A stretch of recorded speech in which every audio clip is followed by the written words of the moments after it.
This conference will now be recorded. Good evening friends, welcome to goonlinetrainings.com. చాలా రోజులుగా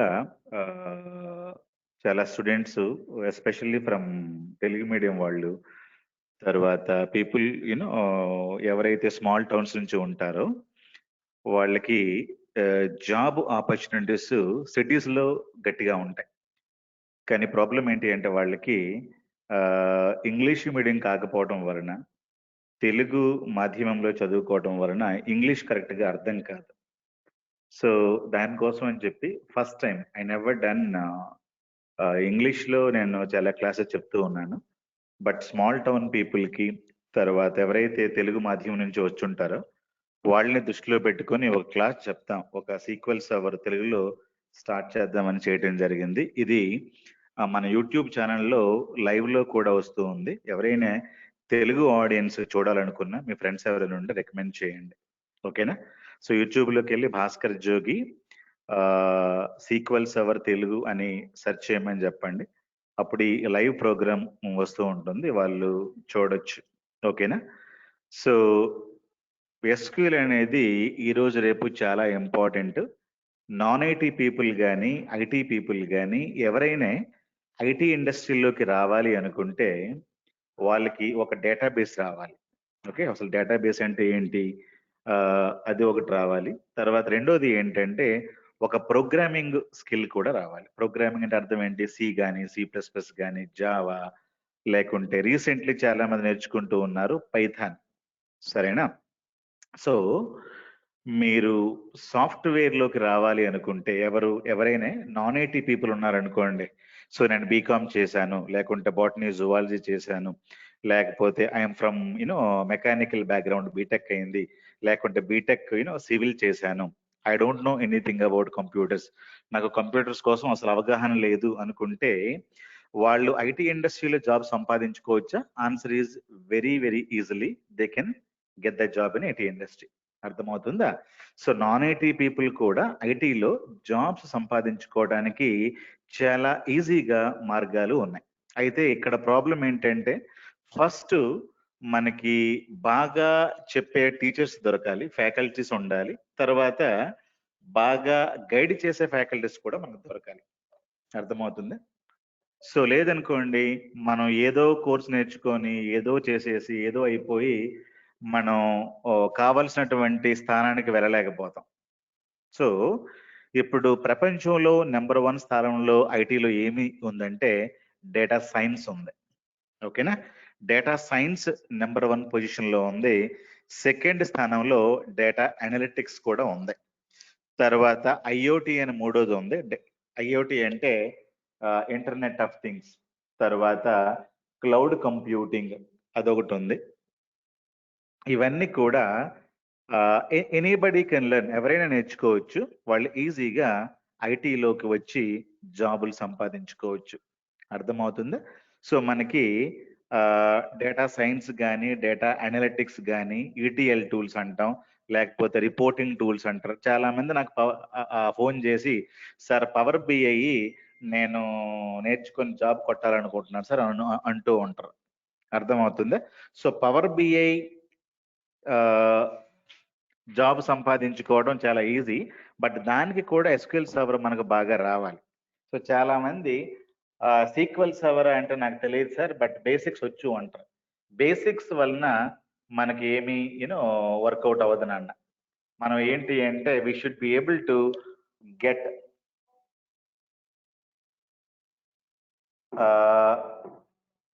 మనకి మామూలుగా పవర్ బిఐ చాలా మంది నేర్చుకుని జాబులు కొట్టేయాలనుకుంటారు, బట్ పవర్ బిఐలో చాలా జాబ్ ఆపర్చునిటీస్ ఉన్నా ఎంఎస్బిఐ అని వేరే సాఫ్ట్వేర్ కూడా ఉంది, దాంట్లో కూడా చాలా జాబ్ ఆపర్చునిటీస్ ఉన్నాయి. కానీ ఏంటి, చాలా మంది ఎంబీఏ చేసి ఇది చేసి అది చేసి సార్ మా పవర్ బిఐ నేర్చుకునే జాబులు కొట్టుకుంటాం అంటారు. బట్ ఓన్లీ పవర్ బిఐ వల్ల జాబ్స్ వస్తాయంటే ఆన్సర్ ఈజ్ నో. ఎవడో ఒకడో ఇద్దరు కొడతారు జాబ్స్ పవర్ బిఐ పైన, బట్ దానికి బ్యాక్ బోన్ ఏంటంటే ఎస్క్యూఎల్ ఆర్ ఎస్క్యూఎల్ సర్వర్, ఇది బాగా రావాలి. అది నేర్చుకోరు, ఏవో బేసిక్స్ 1-2 వీడియో చూసుకొని మేము ఐటీలో జాబ్ కొట్టేస్తాం, పలానా అన్న నాకు పవర్ బిఐ నేర్చుకోమన్నాడు, పవర్ బిఐ నేర్చుకున్నాను, 1 or 2 months లో జాబ్ కొడతాను అనుకుంటారు. బట్ మొదటికే మోసం వస్తుంది, మొదటికే మోసం వచ్చేస్తుంది. కాబట్టి మీరు పవర్ బిఐ కానీ, డేటా సైన్స్ కానీ, డేటా అనలిటిక్స్ కానీ, business intelligence, data warehousing, ఇవన్నీ కూడా మంచి జాబ్ అవకాశాలు ఇచ్చే కోర్సులు ఇప్పుడు ఐటీ ఇండస్ట్రీలో. ఒక 20 years బ్యాక్ వెళ్తే మేమంతా C++, జావా, .NET ఇవన్నీ నేర్చుకుని ఐటీలోకి వచ్చాం. బట్ ఇప్పుడు జావా నేర్చుకొని, .NET నేర్చుకొని మనం ఐటీలోకి వెళ్తానంటే వెళ్ళొచ్చు. బట్ ద ప్రాబ్లం ఏంటంటే ఒక 1 year పడుతుంది జావా నేర్చుకోవడానికి. అంత టైం మనకు ఉండదు, అంత ఓపిక కూడా మనకు ఉండదు. ఏదైనా టూల్స్ నేర్చుకొని మనం ఐటీలోకి వెళ్ళగలమంటే yes, power BI, MS BI, data analytics, data science ఇవి బాగా నేర్చుకొని మనం వెళ్ళొచ్చు. ఓకే, సో ఇవంతా చెప్తాను మీకు. డేటా సైన్స్ అంటే ఏంటి, డేటా అనలిటిక్స్ అంటే ఏంటి, తర్వాత ఎనీబడీ కెన్ లెర్న్, అంటే ఎవరైనా నేర్చుకోవచ్చు. నాకు చాలా మంది ఏం ఫోన్ చేస్తారంటే, సార్ నాకు పెళ్ళైపోయి 10 years అవుతూ ఉంది, ఆమె హౌస్ వైఫ్, నేను ఒక గృహిణిగా ఉన్నాను, నాకు 10 years నుంచి I don't have any work sir, but I'm planning to jump in to IT industry. నేను ప్లానింగ్ టు ఒక ఏదో కోర్స్ నేర్చుకొని ఐటీలోకి వెళ్ళాలనుకుంటున్నాను, నాకు కోడింగ్ స్కిల్స్ పెద్దగా లేవు, నేను జాబ్ తెచ్చుకోదానికి ఏదైనా అవకాశం ఉందా అంటే ఉంది. సో ఈ రోజు మీరు సీక్వెల్ నేర్చుకొని దానిపైన డేటా అనలిటిక్స్ కానీ, బిజినెస్ ఇంటెలిజెన్స్, పవర్ బిఐ లాంటి టూల్స్ నేర్చుకుంటే మీకు కోర్స్ అంతా కలిపి 2 to 3 months లో అయిపోతుంది. కోర్స్ అంతా కలిపి మీకు 2 to 3 months లో అయిపోతుంది. మీరు కూడా ఈజీగా జాబ్స్ రావడానికి కంప్లీట్ ట్రైనింగ్ goonlinetrainings.com ఎస్పెషల్లీ నేను మీకు ఇస్తాను. అర్థమవుతుందా? మీకు ఏదైనా డౌట్స్ ఉన్నా, పర్సనల్ గా మాట్లాడాలి అనుకున్నా, ఇక్కడ స్క్రీన్ లో మీ నంబర్స్ కనిపిస్తా ఉన్నాయి కదా, ఆ నంబర్స్ ని మీరు పింగ్ చేసేసి మమ్మల్ని అడగొచ్చు. ఇవన్నీ కూడా వాట్సాప్ నంబర్స్. మీకు టైం ఉన్నప్పుడు పర్సనల్ గా మాట్లాడాలనుకుంటే మాట్లాడొచ్చు. లేదు నా మెకానికల్ బ్యాక్గ్రౌండ్ అండి, ఒక 5-6 years నుంచి నేను మెకానికల్ ఫీల్డ్ లోనే ఉన్నాను, శాలరీస్ అంతగా మాకు లేవు, నేను ఐటీలోకి రావచ్చా, పవర్ బిఐ నేర్చుకోమని చాలా మంది నాకు చెప్పారు, నేను నేర్చుకోవచ్చు అంటే బ్రహ్మాండంగా నేర్చుకోవచ్చు. మీరు ఈజీగా జాబ్ కూడా నేను సంపాదించవచ్చు ఐటీ ఇండస్ట్రీలో. మనం హైదరాబాద్ లో, బెంగళూరులో, చెన్నై, పూణే ఇక్కడే కాకుండా ప్రపంచం మొత్తం మీద కూడా మనకి చాలా అవకాశాలు ఈ ఐటీలో power BI plus MS BI ఇవన్నీ కల్పిస్తా ఉన్నాయి. బట్ బ్యాక్ బోన్ ఏంటి అంటే ఎస్క్యూఎల్ సర్వర్ మీకు రావాలి. అర్థమవుతుందా? ఎస్క్యూఎల్ అంటే ఏంటి, ఎస్క్యూఎల్ సర్వర్ అంటే ఏంటి, ఎంత టైం పడుతుంది, ఇవన్నీ కూడా ఈరోజు క్లాసులో మీకు వెరీ వెరీ బేసిక్స్ నుండి నేర్పిస్తాను. అంటే అర్థం ఏంటి, ఐ అజ్యూమ్, నేను ఏమనుకుంటున్నానంటే మీరు అసలు నాన్ ఐటీ నుండే వస్తున్నారు, మీరు ఇదే ఫస్ట్ టైం సీక్వెల్ కోసం నేర్చుకుంటా ఉన్నారు అని ఊహించి అని అనుకొని నేను క్లాస్ మొదలెడతాను. వెరీ వెరీ బేసిక్స్ నుండి very very advance level of training ఉంటుంది. మనకి 40 classes లో ట్రైనింగ్ అయిపోతుంది. అర్థమవుతుందా? కంప్లీట్ గా మనకి 40 classes ఉంటాయి. డైలీ రికార్డెడ్ వీడియోస్ కూడా నేను మీకు ఇస్తాను. అర్థమవుతుందా? సో డైలీ ఒక 45 classes వరకు మనకు ఉంటుంది. మండే టు ఫ్రైడే వరకు మాత్రమే క్లాసెస్ ఉంటాయి, ఇదే టైమింగ్ లో ఉంటుంది. అర్థమవుతుందా? ఆల్ వీడియోస్ కూడా నేను షేర్ చేస్తాను మీకు. రియల్ టైమ్ ఇష్యూస్, తర్వాత కోడింగ్ రాని వారు స్లోగా కోడింగ్ నేర్చుకుంటారు, తర్వాత CV preparation at the end ఉంటుంది, performance tuning, case studies, mini projects, interview questions, preparations, software installation కూడా మేమే మీకు ఇస్తాం. తర్వాత ఈ కోర్సు మీరు జాయిన్ అయితే 6 months వ్యాలిడిటీ ఉంటుంది. అంటే అర్థం ఏంటి, ఇప్పుడు మీరు కోర్సు జాయిన్ అయితే ఏదైనా కారణం వలన మీరు కోర్సులో ఆగిపోతే 6 months లోపల you can again rejoin this course. 6 months తర్వాత ఈ కోర్స్ కి వ్యాలిడిటీ మీకు ఉండదు. అర్థమవుతుందా? సో ఇట్లాగా goonlinetrainings.com తెలుగులోనే, తెలుగు మాధ్యమంలోనే ఫస్ట్ టైము మంచి ఫ్యాకల్టీస్ తో మీకు తెలుగులో ట్రైనింగ్స్ ఇస్తా ఉంది. మన ఇంగ్లీష్ కంటే కూడా మన మాతృభాష తెలుగు కాబట్టి మనం ఈజీగా అర్థం చేసుకోవడానికి అవకాశం ఉంటుంది. అర్థమవుతుంది. మనకి చాలా తెలుగులో ఛానల్స్ ఉంటాయి, బట్ వాళ్ళు ఏం చేస్తారంటే ఒక క్లాసు 2 క్లాసులు చెప్తారు, తర్వాత సరిగ్గా చెప్పరు. ఎందుకంటే వాళ్ళకి ఎక్కువగా రిచ్ ఎక్స్పీరియన్స్ ఉండదు అందులో. సరిగ్గా చెప్పలేకపోవటం, లేకపోతే మధ్య మధ్యలో వదిలేయటం, ఏదేదో చెప్పేసి ఆపేయటం, అలాంటి యూట్యూబ్ ఛానల్స్ మనం చూస్తూ ఉంటాం. అర్థమవుతుంది. నాకు చాలా మంది లండన్ నుంచి, యూకే నుంచి, తర్వాత సింగపూర్, మలేషియా, అమెరికా, కెనడా నుంచి మన తెలుగు వాళ్ళు అడిగి మీ ఛానల్స్ ఇంగ్లీష్ లో చాలా బాగుంటున్నాయండి, తెలుగులో కూడా చెప్పండి, చాలా మంది స్మాల్ టౌన్ పీపుల్ కి ఉపయోగపడతాయి. వాళ్ళకి కూడా నాన్ ఐటీ పీపుల్, తెలుగు మాధ్యమంలో చదువుకున్న వాళ్ళు సబ్జెక్ట్ లేకపోవడం ఒకటి, రెండోది ప్రాపర్ గా గైడెన్స్ లేకపోవడం. ఏ కోర్సు చేస్తే మనకు జాబులు వస్తాయో తెలియలేకపోవడం. ఏదో హైదరాబాద్ వచ్చి అమీర్పేటలో ఏదో సి గాని, సి ప్లస్ ప్లస్ గాని ఏదో కోర్సు నేర్చుకుంటారు. తర్వాత ప్రాపర్ గైడెన్స్ వాళ్ళు ఎవరు, ఇన్స్టిట్యూట్ వాళ్ళు. అట్లా ఇబ్బందులు కూడా పడతా ఉంటారు.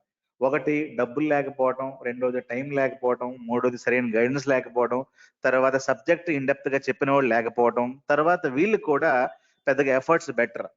డబ్బులున్నోళ్ళైతే మంచి ఇన్స్టిట్యూట్లకి వెళ్తారు, బాగా డబ్బులు పే చేస్తారు. బట్ ఎన్ని ఇన్స్టిట్యూట్లో మనం తిరుగుతాం, మనకున్న డబ్బులతో తిరగలేం. 1 or 2 ఇన్స్టిట్యూట్లో మనం చూసి తర్వాత సరిగ్గా సబ్జెక్ట్ నేర్చుకోలేక మళ్ళీ ఇంటికి వెళ్ళిపోయి ఏదో 10,000, 5,000, 20,000 జాబులు చేసుకుంటాం. బట్ మీకు నాన్ ఐటీ బ్యాక్గ్రౌండ్ నుంచి వచ్చిన వాళ్ళకి చాలా ఆపర్చునిటీస్ ఉన్నాయి. ఉదాహరణకి డేటా అనలిటిక్స్ వైపు ఇది anybody can do this course అంటే చాలా ఈజీగా ఉంటది. ఈజీగా మీరంతా కూడా కోర్స్ నేర్చుకోవచ్చు. So power BI, MS BI, తర్వాత దీనికి బ్యాక్ బోన్ ఏంటంటే ఎస్క్యూఎల్ సర్వర్. ఓకే, ఎంఎస్బిఐ అంటే ఏంటి, పవర్ బిఐ అంటే ఏంటి, తర్వాత సీక్వెల్ సర్వర్ అంటే ఏంటి, ఎస్క్యూఎల్ సర్వర్ అంటే ఏంటి, ఇవన్నీ 1 by 1 మాట్లాడతాను. సో అంతవరకు మీకు తెలియాల్సింది ఏంటంటే ఈ ఛానల్ ద్వారా డైలీ ఇదే టైంకి ఈవినింగ్ 6 PM అవుతుంది ఇండియాలో. సో 6 PM IST నుండి 7 PM IST వరకు డైలీ ఇదే మీటింగ్ ఐడితో మీ క్లాసెస్ జరుగుతాయి. మండే టు ఫ్రైడే వరకు జరుగుతాయి. అర్థమవుతుందా? మీకు మీటింగ్ ఐడి లేకపోతే మీరు ఈ నంబర్కి పింగ్ చేసి వాట్సాప్ చేసి మీటింగ్ ఐడి ఇవ్వమంటే మేము ఇస్తాం. So that you can also attend. మీరు కూడా ఈ క్లాసెస్కి మండే నుంచి ఫ్రైడే వరకు అటెండ్ అవ్వచ్చు. ఇది నేర్చుకుంటూ మీరు పవర్ బిఐ కానీ, ఎంఎస్బిఐ కానీ, ట్యాబ్లు కానీ, డేటా సైన్స్ కానీ, బిగ్ డేటా హడూప్ కానీ ఇవన్నీ కోర్సులు నేర్చుకోవచ్చు. అవన్నీ కోర్సులకి కూడా ఇది ప్రధానం ఆర్ ఫౌండేషన్. ఎస్క్యూఎల్ అనేది ఫౌండేషన్. అర్థమవుతుందా? సో ఈ రోజు మనం ఎస్క్యూఎల్ కోసం మాట్లాడదాం. ఎస్క్యూఎల్ అంటే ఏంటి, ఎస్క్యూఎల్ సర్వర్ ఏంటి, తర్వాత ఎందుకు మనం ఈ కోర్స్ నేర్చుకోవాలి, తర్వాత ఎలాంటి ఆపర్చునిటీస్ మనకి ఉంటాయి, ఫ్రెషర్ గా నేను నేర్చుకుంటే ఉపయోగపడుతుందా? ఎస్, ఫ్రెషర్ గా కూడా మీకు ఉపయోగపడుతుంది. 10 years నాకు కెరియర్ లో గ్యాప్ ఉంది. నేను నాన్ ఐటీలోనే 10 సంవత్సరాలు ఉన్నాను, నేను బీకామ్ చేశాను, లేకుంటే బాటనీ జువాలజీలో ఉన్నాను, నేను I have done my BTech సివిల్లో ఉన్నాను. నేను ఈ రోజు SQL server, power BI, MSBI లాంటి టెక్నాలజీస్ నేర్చుకొని ఐటీలోకి రావచ్చా? మీరు కంప్లీట్ గా గైడెన్స్ మాకు ఇవ్వగలుగుతారా లాస్ట్ మూమెంట్ వరకు అంటే yes. So goonlinetrainings.com last 10-12 years నుంచి మార్కెట్ లో ఉంది. నేను personally I have 20 years of experience in the IT industry. నేను ఒక 10 years బెంగళూరులో వర్క్ చేశాను. పెద్ద పెద్ద కంపెనీస్ లో కార్పొరేట్ ట్రైనింగ్ ఇచ్చాను. అలాగే అమీర్పేటలో కూడా have given lot of trainings. అలాగే ఆన్లైన్ లో కూడా చాలా మందికి ట్రైనింగ్ ఇచ్చాను. కెనడా, అమెరికా, ఇండియాలో కూడా thousands of students I trained నేను పర్సనల్లీ కూడా. సో రిచ్ ఎక్స్పీరియన్స్ ఉంది. సో అందుకోసం అని చెప్పి ఈ నాలెడ్జ్ వేరే వాళ్ళకి షేర్ చేయాలనే ఉద్దేశంతో, తర్వాత స్మాల్ టౌన్ పీపుల్ చాలా మందికి ఆపర్చునిటీస్ దొరకవు. మీరు ఇంగ్లీష్ మీడియంలో చదువుకున్నా, లేకుండా మీ దగ్గర డబ్బులు ఉన్నా ఈజీగా మీరు కోర్సులు నేర్చుకోగలుగుతారు. బట్ స్మాల్ టౌన్ పీపుల్ కి, తెలుగు మీడియంలో చదువుకున్న వాళ్ళకి ఏ కోర్సు నేర్చుకోవాలి, ఎవరు మనకు చెప్తారు అనే ధ్యాస గానీ ఉండదు. మీ ఫ్రెండ్స్ ఎవరైనా ఉంటే వాళ్ళు ఐటీలో రావాలి అనుకుంటే 2 to 3 months టైంలో they can change their career. కొందరికి 3 months పట్టొచ్చు, కొందరికి ఇంకో 1 or 2 months పట్టొచ్చు. బట్ ప్లాన్ ఏ ఆల్రెడీ మనకుంది. ప్లాన్ ఏ ఏంటంటే కరెంట్ మనం ఏదో జాబ్ చేస్తా ఉన్నాం, ఆ జాబ్ మనకు ఆల్రెడీ ఉంది, ఒక 15,000 10,000 సంపాదిస్తా ఉన్నాం. బట్ అందుకంటే మంచి జాబ్ లోకి వెళ్ళాలి, ఐటీలోకి వెళ్ళాలి అనుకుంటే మనం ఏం చేయాలి, స్లోగా ప్లాన్ బి కూడా మొదలెట్టాలి. సో ప్లాన్ బి ఏంటి, ఈ కోర్సులు నేర్చుకోవటం, మెల్లమెల్లగా ప్రిపేర్ అవుతూ ఆ ఫస్ట్ జాబ్ ని వదిలేసి ఇందులోకి పర్మనెంట్ గా వచ్చేయటం. అర్థమవుతుందా? సో ఇండియాలో మనకి 3 years ఎక్స్పీరియన్స్ పెట్టుకొని మీరు ఇంటర్వ్యూకి వెళ్తే, SQL server, power BI, MSBI పెట్టుకొని వెళితే మీకు మినిమం 8 lakhs నుంచి 8 లక్షల నుంచి 10-12 లక్షల శాలరీస్ ఇచ్చే కంపెనీలు ఇప్పుడు రెడీగా ఉన్నాయి. ఈ రోజు జనవరి 2021 ఐఎమ్ టాకింగ్ అబౌట్. సో ఈ రోజులో ఎంత అవకాశాలు మన దగ్గర ఉన్నాయి, 29th January 2021 కదా. ఇన్ని అవకాశాలు ఉన్నాయి. ద ప్రాబ్లం ఏంటంటే చాలా మందికి ఏం కోర్స్ నేర్చుకోవాలి, ఎవరి దగ్గర నేర్చుకోవాలి, ఎంత టైం నేర్చుకోవాలి, నేర్చుకున్న తర్వాత మాకు సివి ప్రిపరేషన్ ఎవరు చేస్తారు, తర్వాత ఎలా గైడెన్స్ ఇస్తారు, ఇదన్నీ ఇచ్చిన వాళ్ళు మీకు ఉండరు. చాలా మంది కోర్స్ నేర్పించి వదిలేస్తారు. They don't share their numbers. వాళ్ళు ఫోన్ నెంబర్లు మీకు ఇవ్వరు. మీరు ఫోన్ చేస్తే వాళ్ళు విసుక్కుంటూ ఉంటారు. ఇవన్నీ కూడా ఇష్యూస్. సో మీకు కంప్లీట్ గా సపోర్ట్ ఇచ్చి మిమ్మల్ని ప్లేస్మెంట్ అసిస్టెన్స్ కూడా మేము చేయడానికి రెడీగా ఉన్నాం. సో మేము కంప్లీట్లీ హైదరాబాద్ లో ఉంటాం. బట్ మార్నింగ్ సెషన్ లో మనకి అన్ని ఇంగ్లీష్ క్లాసెస్ జరుగుతూ ఉంటాయి ఆన్లైన్. మార్నింగ్ 6:30 to 7:30, 7:30 to 8 ఈ బ్యాచెస్ మార్నింగ్ అంతా కూడా ఇంగ్లీష్ మీడియం లో ఉంటాయి. ఈవినింగ్ ఫస్ట్ టైం మనం సీక్వెల్ సర్వర్ ని చాలా మంది కోరిక మేరకు తెలుగు మీడియంలో చెప్పడం జరుగుతోంది. అర్థమవుతుందా? ఇందులో మీకు A to Z very very advance basic నుంచి వెరీ వెరీ బేసిక్ మీకు ఏమీ తెలియదు ఈ రోజే మీరు కంప్యూటర్ని చూస్తా ఉన్నారు అన్న దగ్గర నుంచి మిమ్మల్ని అడ్వాన్స్డ్ లెవెల్ ఆఫ్ స్కిల్స్ నేర్పించడం జరుగుతుంది. ఒక 3 years 5 years ఎక్స్పీరియన్స్ ఎట్లా సంపాదిస్తారో వాళ్ళంతా కూడా అట్లాంటి ఎక్స్పీరియన్స్ సంపాదించుకొని మీరు వెళ్ళటం అయితే జరుగుతుంది. అర్థమవుతుందా? దీని వలన చాలా మంది ఎవరైతే ఊళ్ళల్లో ఉంటారో, స్మాల్ టౌన్స్ లో ఉంటారో వాళ్ళకి మీరు తెలియజేయండి, ఇలాంటి కొన్ని ఛానల్స్ ఉన్నాయి, మీరు దీన్ని సబ్స్క్రైబ్ అవ్వండి. You can go to YouTube లోకి వెళ్ళి భాస్కర్ జోగి అని కొట్టండి, నా ఛానల్ దొరుకుతుంది. అందులో చాలా వీడియోస్ ఇంగ్లీష్ లో ఉంటాయి. అవన్నీ అందరికీ అర్థం అవ్వకపోవచ్చు, బట్ చాలా మంది ఆ వీడియో చూసి జాబులు కొట్టిన వాళ్ళు కూడా ఉన్నారు. అర్థమవుతుందా? ఎవరికైతే ఇంగ్లీష్ రాదో వాళ్ళ కోసం అని చెప్పి ఇది మనం ఈరోజు స్టార్ట్ చేస్తా ఉన్నాం. ఈ రోజు నేను ఏం చేస్తానంటే ఇంట్రడక్షన్ టు SQL అది మనం మొదలెడదాం. అర్థమవుతుందా? ఈరోజు మనం ఏం మొదలు పెడతామంటే introduction to RDBMS. Okay, intro to database management system. This is what our topic. Clear? ఒకసారి మీరు ఇవన్నీ ఇంచుమించు మీకు అర్థమై ఉంటాయి. ఏమేమి మనం కవర్ చేస్తాం ఈ 45 days కోర్సులో, మనం ఏమేమి కవర్ చేస్తామంటే, మీకు ఇది మార్నింగ్ టైం కదా, ఇది ఈవినింగ్ టైం మీకు పెడతా. ఈవినింగ్ అయితే 6 PM ఇది మనం మాట్లాడుతుంది, ఇది తెలుగు కాబట్టి 6 PM నుంచి 7 PM వరకు ఉంటుంది. సరేనా? ఇది IST అంటే ఇండియన్ స్టాండర్డ్ టైమింగ్స్, ఇది తెలుగు. అదే మీకు మార్నింగ్ అయితే 6:30 వరకు ఉంటుంది మార్నింగ్ టైంలో. ఈ IST అంటే ఇండియన్ స్టాండర్డ్ టైమింగ్ అనమాట. అర్థమవుతుందా? మనం ఏమేమి నేర్చుకుంటాం ఈ 45 days? Strictly Monday to Friday వరకే క్లాసెస్ ఉంటాయి, సాటర్డే సండే ఉండదు. సాఫ్ట్వేర్ అంతా నేనే ఇస్తాను, మీ ల్యాప్టాప్ల్లో నేనే ఇన్స్టాల్ చేస్తాను, ఆన్లైన్ ఇదంతా జరిగిపోతుంది. మీకు ఒక మంచి ఇంటర్నెట్ ఉంటే చాలు, ఇంటర్నెట్ ఉండి స్పీకర్స్ ల్యాప్టాప్ ఉంటే సరిపోతుంది. ఎలాంటి ల్యాప్టాప్ కొనుక్కోవాలి, ఎలాంటి కాన్ఫిగరేషన్ ఉండాలి కూడా నేను చెప్తాను. మినిమం 2 GB నుంచి 3 GB ర్యామ్ ఉండాలి, minimum 500 GB hard disk, any processor. Basic laptop ఒక 20,000 నుంచి 25,000 రూపీస్ ల్యాప్టాప్ మీకు దొరికితే కొనేసుకోండి. జియో నెట్వర్క్ కానీ ఎయిర్టెల్ నెట్వర్క్ కానీ బాగా ఉంది, అది పెట్టేసుకుంటే you can attend my live classes. ఏదైనా క్లాస్ మీరు మిస్ అయితే కంప్లీట్ గా ఆ రోజు క్లాస్ రికార్డింగ్ మీకు ఇచ్చేస్తాను.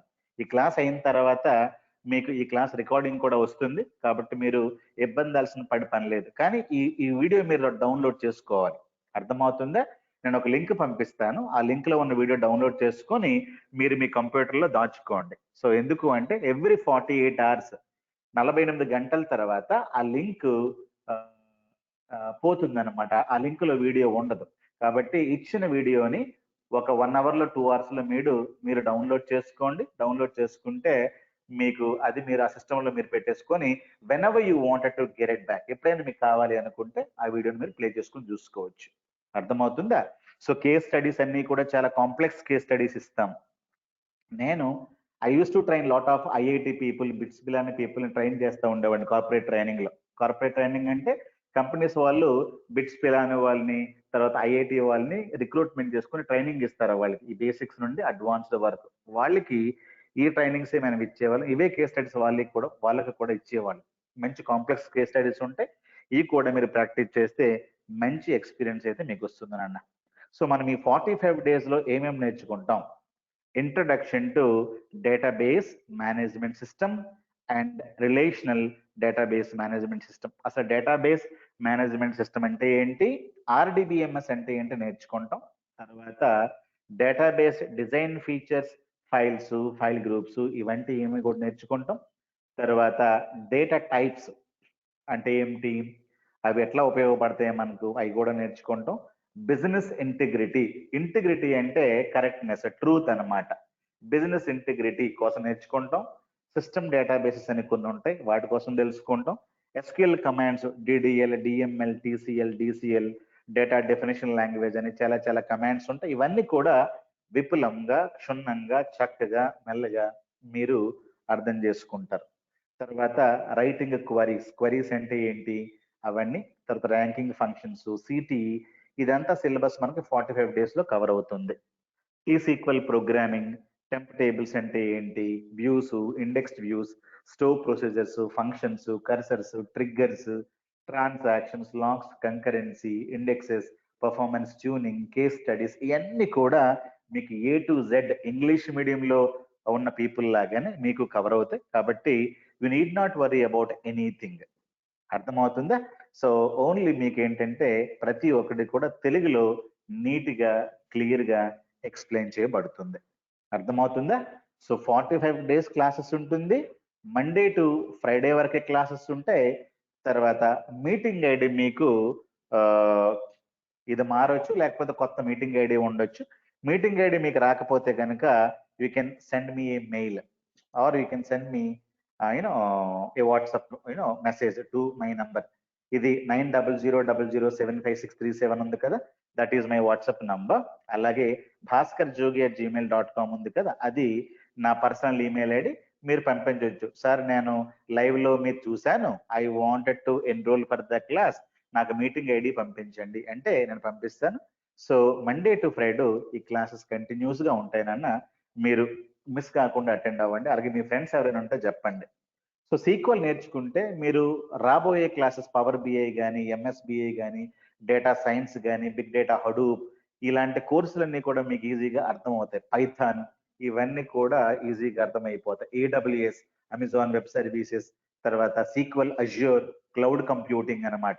ఇవన్నీ కూడా మీకు ఈజీగా అర్థం అవ్వాలంటే ద బేసిక్స్ ఏంటన్నా, ఎస్క్యూఎల్ మీకు వచ్చాను అడుగుతాను నేను చాలా మందికి, సార్ మాకు పవర్ బిఐ ట్రైనింగ్ కావాలని అడుగుతారు వాళ్ళు. మీకు ఎస్క్యూఎల్ వచ్చాను అడుగుతాను, సార్ మాకు రాదండి అంటారు. నాకు బేసిక్స్ వచ్చాను కూడా అంటాడు, నేను ఆ పేరు వినలేదు అంటాడు. సో వాళ్ళకి ఏం చెప్తారంటే పవర్ బిఐ నేర్చుకోండి జాబ్ వచ్చేస్తుంది అంటారు. సో దట్ ఈస్ ఫేక్, అది కరెక్ట్ కాదు. పవర్ బిఐ నేర్చుకుంటే జాబ్ రాదు, పవర్ బిఐతో పాటుగా ఇన్ డెప్త్ ఆఫ్ ఎస్క్యూఎల్ రావాలి. చాలా మంది ఏమనుకుంటారంటే మీద మీద ఎస్క్యూఎల్ వస్తే జాబ్ వచ్చేస్తుందేమో అనుకుంటారు, అది కూడా కరెక్ట్ గా కాదు. In depth of SQL server రావాలి నాన్న. అర్థమవుతుంది? సో ఇవన్నీ మీకు కవర్ చేయబడతాయి. So today the first topic, introduction to database management system and RDBMS, relational database management system కోసం మాట్లాడదాం. తర్వాత రేపైతే మనకు సాటర్డే కాబట్టి క్లాస్ ఉండదు, సండే కూడా క్లాస్ ఉండదు. మండే క్లాస్ లో మళ్ళీ మనం we're going to be discussing about remaining topics. Daily 1 hour మాట్లాడడం. సో ప్రతి క్లాస్ కూడా మనకి రికార్డింగ్ చేసి నేను మీకు ఇస్తాను. అర్థమవుతుందా లేదా? So hope you're able to understand very very clearly. ఇది తెలుగులో ఉంటుంది కాబట్టి ఎనీబడీ కెన్ ఈజీలీ అండర్స్టాండ్. మీ ఫ్రెండ్స్ ఎవరైనా ఉన్నా, వాళ్ళకి ఐటీలో రావాలనుకుని ఉంటే కనుక వాళ్ళకి చెప్పండి ఏ కోర్స్ నేర్చుకోవాలి, దీని తర్వాత ఇంకేం కోర్సు ఉన్నా నేర్చుకోవడానికి అని అడిగితే చెప్పండి. పవర్ బిఐ, ఎంఎస్బిఐ, తర్వాత రిపోర్టింగ్ టూల్స్ చాలా ఉన్నాయి మార్కెట్ లో. ఒక 45 డేస్ 2 మంత్స్ నువ్వు కష్టపడితే జాబ్స్ నీకు ఈజీగా వచ్చేయడానికి అవకాశం ఉంటుంది. సరేనా? సో ద ఫస్ట్ టాపిక్ ఏంటి అంటే introduction to database management system. మనం 1920 ఈ టైంలో మనకి ఏమైంది అంటే 1920లో Charles Babbage, okay, Charles Babbage computer ని కనుక్కున్నారని మనం చాలా పుస్తకాలు చదువుకుంటాం. So they have invented a computer in 1920. తర్వాత 1930, 1940 ఆ ప్రాంతంలో మనకు చాలా లాంగ్వేజెస్ వచ్చాయి. లాంగ్వేజ్ ఏ, తర్వాత 1940లో లాంగ్వేజ్ బి, ఒక లాంగ్వేజ్ వచ్చింది. ఎందుకు లాంగ్వేజ్ మనకు ఉండాలి? మనం ఒక పని చేయాలనుకోండి, ఉదాహరణకు నేను మీకు ఒక పని చెప్పాలి, అక్కడికి వెళ్ళి యాపిల్ పళ్ళు కొనుక్కురా అన్నాను. So I'm using Telugu language కదా, ఒక లాంగ్వేజ్ నేను చెప్తేనే మీకు మాట అర్థమవుతుంది. సో నేను లాంగ్వేజ్ కాకుండా ఎట్లా మాట్లాడతాను? మీకు కంప్యూటర్తో మీరు పని చేయించాలనుకుంటే ఏదో ఒక భాషలోన మీరు కంప్యూటర్తో కమాండ్ ఇవ్వాలి. సో అలాంటి లాంగ్వేజ్ ప్రపంచంలో ఇన్వెంట్ చేస్తున్నప్పుడు language called A, language called B, అలాగలాగా 1950s అండ్ 60s లో ప్రపంచంలో అద్భుతమైన లాంగ్వేజ్ ఒకటి వచ్చింది. దాని పేరు సి లాంగ్వేజ్. అర్థమవుతుందా? ఇది అద్భుతంగా పనిచేయడానికి కారణం ఇది ఇంగ్లీష్ లాగా ఉంటుంది. ఇంగ్లీష్ లో మనం ఏం చెప్తాం? Buy an apple, okay, come here, go there, sit, stand, drink water, ఇలా కమాండ్స్ ఇస్తాం కదా. సో డ్రింక్ అంటే డ్రింక్, సిట్ అంటే సిట్, స్లీప్ అంటే స్లీప్. ఇట్లాగా ఇంగ్లీష్ లో మనం చెప్తే కంప్యూటర్ అర్థం చేసుకునే కెపాసిటీ కంప్యూటర్కి వచ్చేసింది. అందువలన సి లాంగ్వేజ్ చాలా పాపులర్ ప్రపంచంలో అయిపోయింది. దీన్ని చేసింది, దీన్ని చెప్పింది, దీన్ని కనుగొన్నది ఎవరు అంటే డాక్టర్ డెన్నిస్ రిచీ. ఓకేనా? ఇతను he was a scientist in Bell Laboratories, America. Okay, Bell Labs, US లో he was a research fellow అనమాట. అతను బ్రహ్మాండంగా రీసెర్చ్ చేసి ఒక ప్రపంచానికి ఉపయోగపడిన ఒక లాంగ్వేజ్ కనుక్కున్నాడు. అంటే కంప్యూటర్ అంటే ఏంటి? ఒక మెషిన్ కదా. ఒక మెషిన్ సి అంటే ఇంగ్లీష్ అర్థం చేసుకుంటుంది. అంటే ఒక మనిషి తెలుగు మాట్లాడొచ్చు, ఒక మనిషి ఇంకొక మనిషి ఇంగ్లీష్ మాట్లాడొచ్చు, ఒక మనిషి ఇంకొక మనిషి హిందీ మాట్లాడొచ్చు. కానీ ఒక మనిషి, ఒక కంప్యూటర్, ఒక మెషిన్ ఇంగ్లీష్ లో మాట్లాడడం, అది గొప్పతనం ఇక్కడ. అర్థమవుతుంది? సో కంప్యూటర్ అది ఒక మెషిన్ అయినప్పటికీ దాంతో మనం సి లాంగ్వేజ్ లో సంభాషించడం, అంటే ఇంగ్లీష్ లాగే ఉంటుంది ఇది. దాంతో మనం కమాండ్స్ ఇవ్వటం వలన చాలా పనులు మనం చక్కబెట్టుకోవచ్చు అనమాట. అలాగా ప్రపంచంలో ఈ సి లాంగ్వేజ్ వచ్చింది. అర్థమవుతుందా? తర్వాత 1970s లో మనకి ఇంకొన్ని లాంగ్వేజెస్ వచ్చాయి. సో సిలో కొన్ని ప్రాబ్లమ్స్ ఉన్నాయి. C has lot of issues. అందువల్ల మనకి ఏం ప్రాబ్లం, మనకి ఇంకొక లాంగ్వేజ్ వచ్చింది, C++ వచ్చింది. తర్వాత జావా, ఇలాగా చాలా చాలా ప్రోగ్రామ్స్ వచ్చేసాయి. 1980s లో మనకి జావా వచ్చింది. అర్థమవుతుంది లేదా? సో ఇట్లాగా చాలా లాంగ్వేజ్ ప్రపంచంలో వచ్చేసాయి. ఇవన్నీ కూడా ఇంగ్లీష్ లైక్ లాంగ్వేజెస్. ఇంగ్లీష్ లో మనం మాట్లాడితే ఒక హ్యూమన్ బీయింగ్ అర్థం చేసుకుంటాడు కదా, అలాగే కంప్యూటర్ కూడా అర్థం చేసుకుంటది. హే computer, you take two and give me total. అంటే నువ్వు నంబర్ 2ని తీసుకో, నంబర్ 5ని తీసుకో, టోటల్ నాకు చేసి ఇవ్వు అంటే 7 అని చెప్తారు. అర్థమవుతుందా? సో కంప్యూటర్ ఏం చేస్తుంది అన్న? Computer is going to process the data. ఏం చేస్తుంది? కంప్యూటర్ అనేది డేటాని తీసుకుని ప్రాసెస్ చేస్తుంది. What is data? Hey computer, you take 10. 10 అనేది ఏంటి? 10 is a value or it is a data. అర్థమవుతుందా? So hey computer, you take 20. What is 20? 20 అనేది వన్ మోర్ వాల్యూ. సో మన భాషలో విచ్ ఇస్ ఎ డేటా. ఈ రెండు మనం సప్లై చేసి కంప్యూటర్ మనం ఏం చేయాలి? హే కంప్యూటర్, యు ప్రాసెస్ చేసి మాకేం రావాలి? ప్రాసెస్ చేసి process the data and get the sum. అంటే అర్థం ఏంటి? నాకు సమ్ చెప్పు అంటే సమ్ 30 అని చెప్తుంది. ఈ 30 రాటాన్ని మనం ఏమంటే డేటాని ప్రాసెస్ చేయండి అంటాం. అర్థమవుతుందా? అలాగే hey computer, you process the data. అర్థమవుతుందా? Process the data and find max value. Computer ఏం చెప్తుందంటే మాక్సిమం వాల్యూ 20. అలాగే హే కంప్యూటర్, నువ్వు ప్రాసెస్ ని చేసుకొని నాకు మినిమం వాల్యూ చెప్పు. మినిమం వాల్యూ ఎంత? మినిమం వాల్యూ అనేది 10. అలాగా మనము డేటా సప్లై చేస్తూ ఉంటే కంప్యూటర్ కి C++ ఇవన్నిటిలో కూడా మనం ఏం సప్లై చేస్తాం నాన్న? ఇవన్నీ కూడా languages. A is the language, B is the language, A is the language. ఇది ఒక లాంగ్వేజ్. తర్వాత పుట్టింది బి లాంగ్వేజ్, తర్వాత పుట్టింది సి లాంగ్వేజ్.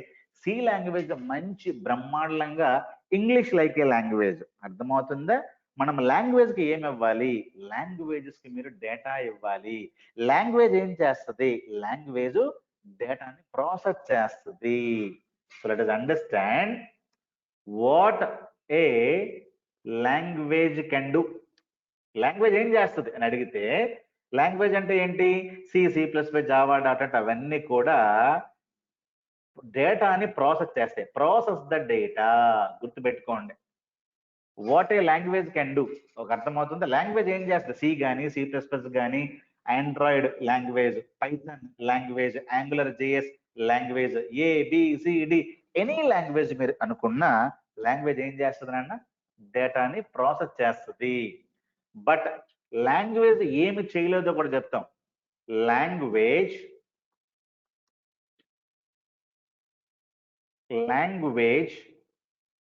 రాస్తా నోట్. ఓకే, లాంగ్వేజ్ ఏం చేయలేదంటే లాంగ్వేజ్ కెనాట్ స్టోర్ డేటా. గుర్తుపెట్టుకోండి, ఇది పెద్ద 5 స్టార్ క్వశ్చన్. ఇది లాంగ్వేజ్ ఏం చేయలేదు నాన్న? C కానీ, C++ కానీ, జావా కానీ, .NET కానీ ఏం చేయలేదు? లాంగ్వేజ్ అనేది డేటాని స్టోర్ చేయలేదు. ఫర్ ఎగ్జాంపుల్, నేను ఒక 10 ఇచ్చా, 20 వచ్చా, ఇదొక వాల్యూ మనం అంటాం. దీన్నే డేటా అని కూడా అంటారు. నేను ఈ 2 నంబర్లని C లాంగ్వేజ్కి ఇచ్చి, హే C నువ్వు స్టోర్ చేసుకో నీ దగ్గర అంటే, C లాంగ్వేజ్ ఏమంటది? హే భాస్కర్, నేను స్టోర్ చేసుకోలేను అని అంటది. నువ్వు అదే పని C++ కూడా చెప్పావు అనుకో, C++ కూడా ఏమంటది అంటే, నేను ప్రాసెస్ చేస్తాను భాస్కర్, బట్ నేను దాన్ని స్టోర్ చేయలేను. నాకు స్టోర్ చేయడానికి ఎలాంటి విధమైనటువంటి ఎలిమెంట్స్ కానీ, పరికరాలు కానీ, ఫీచర్స్ కానీ నా దగ్గర లేవు. జావా కూడా అదే మాట అంటది. .NET any modern language or old language ఏదైనా ఒకటే మాట. ఏంటన్నమాట? నాకు నువ్వు డేటా సప్లై చేయి, you give millions of data, lakhs records నాకు ఇయ్యు. ఇస్తే మేమేం చేస్తాం? డేటాని ప్రాసెస్ చేస్తాం. ప్రాసెస్ అంటే అర్థం ఏంటి? నీకు సమ్ కావాలా, పట్టుకొస్తాం. నీకు యావరేజ్ కావాలా, పట్టుకొస్తాం. నీకు మినిమం కావాలా, పట్టుకొస్తాం. నీకు డూప్లికేట్ ని ఐడెంటిఫై చేయాలా, చేస్తాం. ఫర్ ఎగ్జాంపుల్, ఇక్కడ ఒక డూప్లికేట్ ఉందనుకోండి, ఇది డూప్లికేట్ వాల్యూ అని చెప్తారు. అర్థమవుతుందా? అలాగే what is the total, what is the minimum, what is the maximum, ఇవన్నీ కూడా మేము చేస్తాం. బట్ మేము ఏం చేయలేము అంటే, లాంగ్వేజ్ కెనాట్ స్టోర్ డేటా. ఇది ఒక్క ప్రపంచంలోనే ఇది పెద్ద ప్రాబ్లం స్టార్ట్ అయింది నాన్న. అర్థమవుతుందా? సో ఇక్కడ ఇష్యూ మీకు అర్థమైంటది. ఇప్పుడు మనకు చాలా లాంగ్వేజెస్ ఉన్నాయి. ఆ లాంగ్వేజెస్ లో ఓల్డ్ లాంగ్వేజెస్ 1970s నుండి 80s వరకు మనకి C, తర్వాత C++ లాంగ్వేజ్ వచ్చాయి కదా. ఇవి ఏం చేస్తాయి, ఏం చెయ్యవు అనుకుంటే, ఏం చేస్తాయి, ఏం చేయదో కూడా మీరే చెప్పాలి. నేను ఇప్పుడు చెప్పాను కదా, లాంగ్వేజ్ ప్లస్ పాయింట్ ఏంటి అంటే, what is positive point? It process data, ఇది ప్లస్ పాయింట్. అర్థమవుతుందా? ఇది positive point about data. But what is negative point చెప్పండి? నెగిటివ్ పాయింట్ ఏంటి అంటే, negative point cannot store data. ఇదొక నెగిటివ్ పాయింట్ నాన్న. ఎనీ లాంగ్వేజ్, C++ కాదు, జావా తీసుకోండి. ఇప్పుడు తర్వాత కొత్తగా వచ్చిన పైథాన్ తీసుకోండి. ఇవన్నీ కొత్త లాంగ్వేజ్, చాలా మంది నేర్చుకుంటా ఉన్నారు. పైథాన్, జావా, .NET, ఆండ్రాయిడ్, ఇవన్నీ కొత్త languages. Any language cannot store data. అది ఈ రోజు వరకు కూడా ప్రపంచానికి ఉన్నటువంటి లిమిటేషన్ లాంగ్వేజ్ వలన. లాంగ్వేజ్ ఏం చేస్తుంది నాన్న? లాంగ్వేజ్ డేటా నువ్వు సప్లై చేస్తే, C లాంగ్వేజ్ కి నువ్వు డేటా ఇస్తే, ఆ డేటాని ప్రాసెస్ చేస్తుంది. ఏం చేయలేదు? It cannot store the data. అది చేయలేదు. అప్పుడు ఏమైంది అంటే, ఆ రోజుల్లోనే 1970s లోనే మంచి అప్లికేషన్స్ రాశారు ఈ లాంగ్వేజ్ ఉపయోగించి. అర్థమవుతుందే? ఆ రోజుల్లోనే చాలా అప్లికేషన్స్ తయారు చేశారు నాన్న. సో ఒక అప్లికేషన్ ఏంటి అంటే, ట్రైన్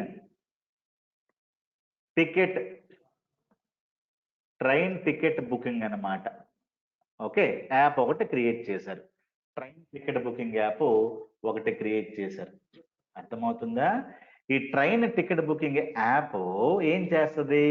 ఎనీ కస్టమర్ ఈ యాప్ను ఉపయోగించుకొని, మీరు కస్టమర్ అనుకోండి, మీరు ఈ యాప్ ఉపయోగించుకొని you can book A train ticket. But ఆ రోజుల్లో మీకు తెలుసు కదా, చాలా రిజర్వేషన్ కౌంటర్స్ ఉండేవి. ఆ రిజర్వేషన్ కౌంటర్కి మీరు వెళ్ళి, నా పేరు భాస్కర్ అండి, నాకు ట్రైన్ టికెట్ కావాలి ఫ్రమ్ హైదరాబాద్ టు ఢిల్లీ, లేకుంటే హైదరాబాద్ టు కాన్పూర్ అని డేట్ అండ్ ట్రావెల్ టైం ఇవన్నీ ఇస్తే, మీరు రిజర్వేషన్ కౌంటర్లో ఎవరో మీకు టికెట్ రిజర్వేషన్ చేసి మీకు ఇస్తారు. అర్థమవుతుందా? వాళ్ళ దగ్గర ఉండే కంప్యూటర్లో ఈ అప్లికేషన్ రన్ అవుతూ ఉంటది. ప్రాబ్లం ఏంటి ఇక్కడ?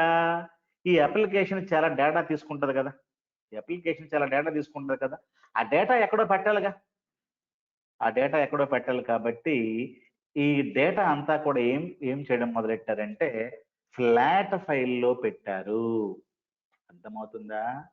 డేటా పెట్టాలి కదా, నువ్వు వెళ్తే ఏం చేస్తావు? నా పేరు ఇవి చెప్తావు, ticket number 101, my name is Raj, I'm male 25 years old. నాకు ఏంటంటే Chennai to let us say Hyderabad, Chennai to Hyderabad, I need a ticket. అర్థమవుతుందా? సో టికెట్ ఏంటి అంటే టికెట్ S2లో 34 సీట్ నెంబర్ కన్ఫర్మ్ అయింది, ₹1000 you paid, and date of journey ఏంటంటే లెట్ us say అక్టోబర్.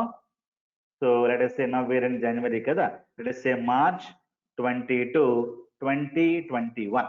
అట్లాగా ఒక టికెట్ కన్ఫర్మ్ అయిపోయింది. అలాగా రెండో టికెట్, మూడో టికెట్, అట్లా ticket you can pay the amount. ఇది టికెట్ ఏదైతే ఇష్యూ అయిందో ఆ డేటా ఇందులోకి వెళ్తుంది. సో ఆ ప్రింట్ తీసుకొని the ticket will be given to the customer. అర్థమవుతుందా? సో ఈ ట్రైన్ టికెట్ బుకింగ్ యాప్ ఏం చేస్తుందంటే which is going to store the data in the flat file. Flat file అంటే ఏంటి? ఫ్లాట్ ఫైల్ అంటే నోట్ ప్యాడ్. మన note pad ఇప్పుడు తీసాను కదా నేను, ఈ నోట్ ప్యాడ్ ని మనం ఫ్లాట్ ఫైల్ అంటాం. సో ఫ్లాట్ ఫైల్ అన్నా, నోట్ ప్యాడ్ అన్నా, టెక్స్ట్ ఫైల్ అన్నా, టెక్స్ట్ డాక్యుమెంట్ అన్నా, ఇదంతా కూడా ఈ నోట్ ప్యాడ్. గుర్తుపెట్టుకోండి, ఫ్లాట్ ఫైల్ అంటే ఏమిటన్నా notepad, text file, text ఇలాంటి దాంట్లో data, what is the ticket number, తర్వాత నేమ్ ఆఫ్ ద కస్టమర్, తర్వాత ట్రైన్ నంబర్, ఇంకా చాలా డీటెయిల్స్ ఉంటాయి.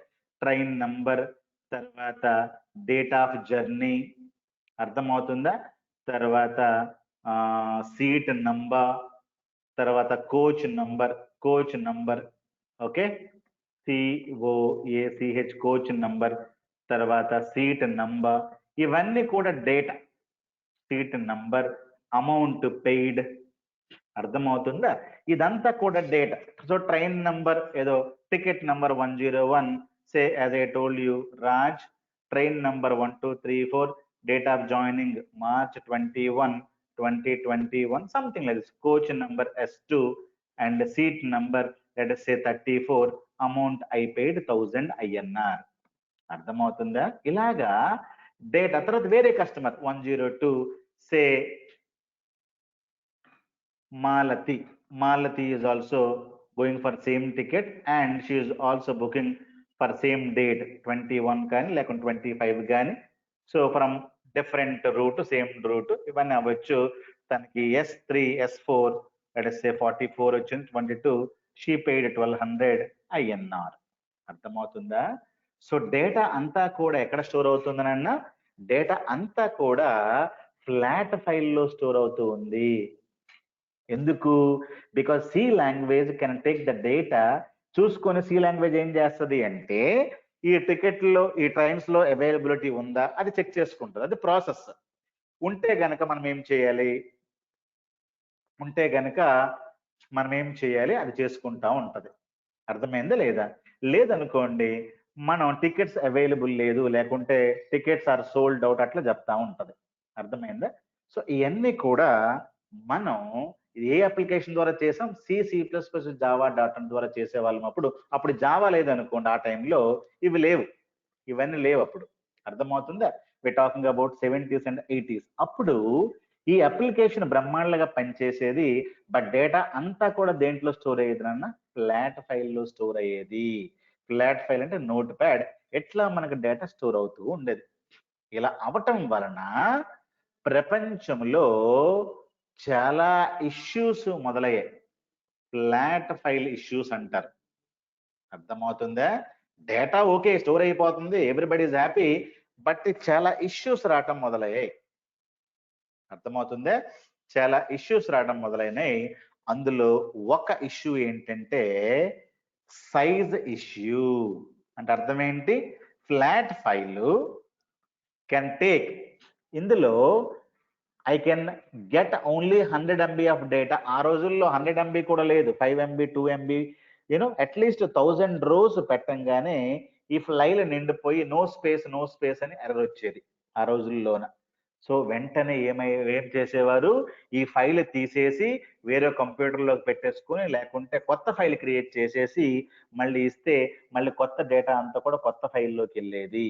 అర్థమవుతుందా? ఎందుకంటే సైజ్ ఇస్ ద ఇష్యూ. ఇందులో ఒక 1000 రోస్ వెళ్ళాయి అనుకోండి, మరి సైజ్ లేదు ఈ ఫైల్లో. అప్పుడు మనకు హార్డ్ డిస్క్ కానీ ఎంత పెద్ద పెద్ద హార్డ్ డిస్క్లు, ఎంత పెద్ద పెద్ద మెమరీలు లేవు. నేను 2000లో జాబ్ చేస్తున్నప్పటికీ మాకు 16 MB 8 MB 16 MB అట్లా ఉండేవి ర్యామ్ సైజులంతా కూడా. నేను I'm talking about year 2000. 16 MB దొరికేది మా కంప్యూటర్. నాకు జీబీ హార్డ్ డిస్క్ కూడా 8 GB హార్డ్ డిస్క్, నేను 2 GB హార్డ్ డిస్క్ కంప్యూటర్ ఉండేది నాకు. సో మనం టాకింగ్ అబౌట్ 1970s లో ఎంత హార్డ్ డిస్క్ ఉంటుంది? హార్డ్ డిస్క్లే లేవు అప్పుడు. అప్పుడు small 2 MB 3 MB 5 MB 10 MB ఇట్లా స్మాల్ ఉంటే, స్మాల్ మెమరీ ఉంటే దాంట్లోనే కంప్యూటర్ రన్ చేయాల. అంటే మీరు చూసుకోవచ్చు ఎంత ఘోరంగా ఉంటుందో ఆ కంప్యూటర్. అర్థమవుతుందా? సైజ్ ఇష్యూ రావటం మొదలెట్టింది. తర్వాత రెండోది ఏంటంటే సెక్యూరిటీ ఫర్ ద డేటా. రెండో ఇష్యూ ఏంటన్నా సెక్యూరిటీ ఫర్ ద డేటా. అంటే అర్థం ఏంటి? Anybody can tamper the data. Tamper అంటే అర్థం ఏంటి? మెనిపులేషన్ చేయటం, మార్చేయటం, tampering the data. For example, నేను ఇందులోకి వెళ్ళి నాకు కంప్యూటర్ యాక్సెస్ ఉంది. నేను ఇక్కడ ఉంది ఏ స్టేషన్ నుండి ఏ స్టేషన్, ఫ్రమ్ స్టేషన్ ఏంటి టు స్టేషన్ ఏంటి అని ఉంటాయి. From say Hyderabad to station Chennai. అలాగే ఇక్కడ ఫ్రమ్ హైదరాబాద్ టు ఢిల్లీ అని ఉండాలి. ఇట్లా డేటా ఉంది. నేను ఏం చేస్తానంటే ఇందులోకి వెళ్ళి హైదరాబాద్ని సన్, ఇక్కడ మూన్ అని రాస్తా. ఏమైంది? ఇప్పుడు డేటా ఈజీగా మారిపోయింది. దీన్ని anybody can easily save it. ఈ ఫైల్ సేవ్ చేసుకుంటారు ముందు, ఫైల్ అంటే సేవ్ చేసుకో, ఆటోమేటిక్గా ఫైల్ సేవ్ అయిపోతుంది. బట్ తర్వాత ఏమవుతుంది అంటే ఈ డేటా అంతా కూడా ఇది train ticket. Okay, so anybody can easily save it. దీన్ని కూడా నేను ఏదో మార్స్ టు మూన్ అని రాస్తాను. మనకు మార్స్ మూన్ ఉన్నాయా? ఇలాంటిది లేదు. నా ఏజ్ ఏదో ఉందనుకోండి, లేకుంటే మార్చ్ బదులుగా ఏబిసి అని రాస్తా ఇక్కడ, లేకపోతే ఇక్కడ పిక్యూ అని రాస్తా, ఇక్కడ 21 బదులుగా ఏదో పిచ్చిగా రాస్తా. సో ఏమైంది? ఇప్పుడు డేటా అంతా ట్యాంపరింగ్ జరిగింది. అంటే సెక్యూరిటీ లేకపోవడం వల్ల. సెక్యూరిటీ ఉంది, ఇప్పుడు నేను కంప్యూటర్కి నాకు పర్మిషన్ ఇచ్చారనుకో, నేను ఏం చేస్తా, చూసుకొని ఏదో ఒకటి మార్చేస్తే ఏమైంది? డేటా అంతా కూడా ఈజీగా మారిపోతుంది, వాల్యూస్ అన్ని కూడా మారిపోతాయి. ఎందుకు? నాకు కంప్యూటర్లోకి పర్మిషన్ ఉంది, కాబట్టి నేను డి డ్రైవ్లోకి వెళ్ళి ఏదో నేను చెయ్యను, బట్ చేయాలనుకుంటే చేయొచ్చు. Nobody can ask me anything. అర్థమవుతుందా? మీరు ఏటీఎంలోకి వెళ్తారు ఈరోజు, ఏటీఎంలో మీకు ఏం చేయగలరు? Only you can see your data, అంతే కదా. మీరు అటు ఇటుగా పెట్టి ఏం చేయలేరు. బట్ పాత రోజుల్లో అలాంటి సెట్టింగ్లు ఏమి లేవు కాబట్టి కంప్యూటర్లో నాకు యాక్సెస్ ఉంటే నేను లోపలికి వెళ్ళిపోయి ఈ ఫైల్ని తీసుకొని ఇష్టం వచ్చినట్లుగా మొత్తం డేటా డిలీట్ చేసేయడం, మొత్తం డేటా మార్చేయడం, మొత్తం డేటా మీనింగ్లెస్ గా చేసేయడం చేయొచ్చు. దీన్ని ఏమంటారంటే సెక్యూరిటీ ఇష్యూ, డేటా ట్యాంపరింగ్ అంటాం. సో డేటా ట్యాంపరింగ్ వలన ఏమవుతుంది? No data integrity. అంటే ఇంటిగ్రిటీ అంటే కరెక్ట్నెస్ నాన్న. ఇప్పుడు మంత్ 12 వరకే ఉండాలి, తర్వాత డే 31 వరకే ఉండాలి, ఇయర్ నంబర్ 4 డిజిట్స్ లోనే ఉండాలి. ఇవి రూల్స్. అర్థమవుతుందా? నీకు month number 1 2 3 and year number ఎంత, ఇయర్ నెంబరు, తర్వాత డే నెంబర్ ఎట్లాగ ఇచ్చామను, ఇది కరెక్ట్ గా ఉన్నట్ట, ఇది కరెక్ట్ గా లేనట్టు కాదు. దీన్ని ఏమంటామంటే డేటా ఇంటిగ్రిటీ అంటారు. ఉదాహరణకి కస్టమర్ మెయిల్ అని ఉన్నది అనుకోండి, అది డేటా కస్టమర్ మెయిల్ కాకుండా ఈ మెయిల్ని తీసేసి నువ్వేం రాస్తావంటే కస్టమర్ కే అని రాస్తావు. కే అనే జెండర్ ఉందా? కే అనే జెండర్ ఉండదు. Customer gender Z, K, A, B C ఏదైనా రాయొచ్చు, నువ్వు నీ ఇష్టం వచ్చినట్టు పెట్టొచ్చు. Nobody is going to be asking. Simple గా ఈ ఫైల్లోకి వెళ్ళిపోయి ఆ ఫైల్ ని నువ్వు సేవ్ చేస్తే అయిపోయింది. ఎందులోకి వెళ్ళడం, దీన్ని సేవ్ చేసేయటం అయిపోయింది. సో డేటా ఇంటిగ్రిటీ అంటే కరెక్ట్నెస్ లేదు. ఏదో డేటా వెళ్ళింది, ఏదో డేటా మారిపోయింది, ఏదో డేటా అయితే ఉంది, కానీ ఆ డేటా కరెక్ట్ డేటా. అది కరెక్ట్ కాదా? నీకు తెలియదు, నాకు తెలియదు. Because anybody can easily tempering చేస్తే నీకు అందులో ఫుడ్ ఉందా, ఫుడ్ లో పాయిజన్ ఉందా ఎవరికి తెలియదు. తింటే తెలుస్తుంది ఫుడ్ లో పాయిజన్ ఉంది కాబట్టి చచ్చిపోయారండి. లేదనుకోండి, ఆ ఫుడ్ లో పాయిజన్ ఉన్నాయి, ఏమున్నాయి మనకు తెలియదు. బికాజ్ సెక్యూరిటీ అంత కరెక్ట్ గా లేదు కాబట్టి డేటా కరెక్ట్నెస్, డేటా ఇంటిగ్రిటీ అనేది లేదు. అర్థమవుతుందా? డేటా ఇంటిగ్రిటీ లేదు. అలాగే ఇంకొకటి ఏంటి అంటే మనం డేటా రిట్రీవ్ చేసుకోవాలంటే డేటా మనకి తిరిగి కావాలి కదా. డేటా ఏదో ఒక పని మీద మనం వాడతాం తిరిగి. ఫర్ ఎగ్జాంపుల్, నాకేం కావాలంటే ఎంతమంది March and January, February, March ఈ 3 months లో ఎంతమంది కశ్మీర్ నుండి కన్యాకుమారికి వెళ్ళారో ఒక లిస్ట్ ఇవ్వండి. ఒక రిపోర్ట్ కావాలని నాకు. అర్థమవుతుందా? ఎంతమంది కశ్మీర్ నుండి కన్యాకుమారి వరకు వెళ్ళారో నాకు జనవరి, ఫిబ్రవరి, మార్చ్ 2021 డేటా కావాలి. లేదు, లాస్ట్ 5 years కశ్మీర్ నుంచి కన్యాకుమారికి ఎంతమంది వెళ్ళారో ఒక రిపోర్ట్ కావాలి అన్నాను అనుకోండి. నీకు ఆ డేటా ఎక్కడ ఉందో, ఏ ఫైల్లో ఉందో, ఏ రోలో ఉందో, ఏ లైన్లో ఉందో నీకు తెలియదు. నీకు తెలియకపోయినప్పుడు ఏం చేస్తావు? రో బై రో రీడ్ చేస్తావు. ఎక్కడ ఉందా డేటా చేసుకొని రో బై రో రీడ్ చేసి కశ్మీర్, కన్యాకుమారి డేటా అక్కడ ఉంటే కౌంట్ చేస్తాం. ఇదొకటి అని ప్రతి రో రీడ్ చేస్తా నువ్వు చాలా టైం తీసుకొని నువ్వు రిజల్ట్ సెట్ మీద ఇస్తావు. Data retrieval very very slow. ఎందుకు? డేటా ఎక్కడుందో మనకు తెలియదు. దాన్ని ఏమంటామంటే మన భాషలో నో ఇండెక్సెస్ ఆర్ అవైలబుల్. దీన్ని ఏమంటాం నాన్న? No indexes, no indexing available. Index అంటే అర్థం ఏంటి? ఉదాహరణకి నేను ఒక కాలేజీలో ఉన్నాను, నా దగ్గర చాలా పెన్స్ ఉన్నాయి అనుకోండి. ఆ పెన్స్ అన్ని సంతోష్కి ఇచ్చాను, ఒక అబ్బాయికి ఇచ్చి, ఏ అబ్బాయి ఈ పెన్స్ అన్ని ఒక అల్మరాలోనో బీరువాలోనో దాయు, రేపు నాకు ఉపయోగపడతాయి అని చెప్పాను అనుకోండి. అప్పుడు ఏం చేస్తాడు అబ్బాయి? ఏదో ఒక క్లాస్ రూమ్ లోకి వెళ్ళిపోయి ఆ క్లాస్ రూమ్ లో ఏదో ఒక బీరువాలో అల్మరాలో పెట్టేస్తాడు. అర్థమవుతుంది? ఎక్కడ పెడతాడో ఆ అల్మరా నెంబర్ నాకు చెప్తాడు. సార్ క్లాస్ రూమ్ నెంబర్ 3లో నేను అల్మరా నెంబర్ 2లో పెట్టాను అని చెప్తే నేను రేపు పొద్దున అక్కడికి తెచ్చుకుంటా. దాన్ని ఏమంటామంటే ఇండెక్సింగ్ అంటాం. నా కాలేజీలో గుర్తుపెట్టుకోండి, నా కాలేజీలో 50 క్లాస్ రూమ్స్ ఉన్నాయి. ఎన్ని క్లాస్ రూమ్లు ఉన్నాయి? 50 క్లాస్ రూమ్లు ఉన్నాయి. క్లాస్ రూమ్స్ తర్వాత ఈచ్ క్లాస్ రూమ్ లో లెట్ us say ఒక 40 కప్బోర్డ్స్ ఉన్నాయి. ఇప్పుడు ఆ అబ్బాయికి వెళ్ళి ఏదో ఒక రూమ్ లో పెన్నులు పెట్టాడు అనుకోండి. పెన్స్ ఇచ్చా, పెన్స్, పెన్సిల్స్ దాయమని ఇచ్చా. ఏమిచ్చాను? Pens and pencils, markers, let us say markers ఇచ్చా, వైట్ మార్కర్స్. ఇవన్నీ ఈ మార్కర్స్ రూమ్ లో పెట్టు అన్నాను. వాడు నాకు చెప్పలేదు అనుకో, ఎక్కడ పెట్టాడో నాకు ఎట్లా తెలుస్తుంది? నాకు తెలియదు కదా. సో మీరు ఎక్కడైతే దాస్తారో ఆ రూమ్ నెంబర్, సరైన పలానా రూమ్ లో 21 రూమ్ లో పెట్టాను. రూమ్ నెంబర్ ఎంతనన్నా? 21 రూమ్, క్లాస్ రూమ్ లో పెట్టాను. ఆ రూమ్ లో కప్బోర్డ్ నెంబర్ 16 కప్బోర్డ్ లో పెట్టాను. దీన్ని ఏమంటాం మనం? ఇండెక్సింగ్ అంటాం. ఇండెక్సింగ్. సో రేపు పొద్దున్న సంతోష్ రాలేదనుకోండి క్లాస్ కి, నాకు తెలుసు కదా ఇవి ఎక్కడ ఉన్నాయనుకో, వెళ్ళి బ్రహ్మాండంగా ఎదుక్కుంటూ తెచ్చుకుంటా.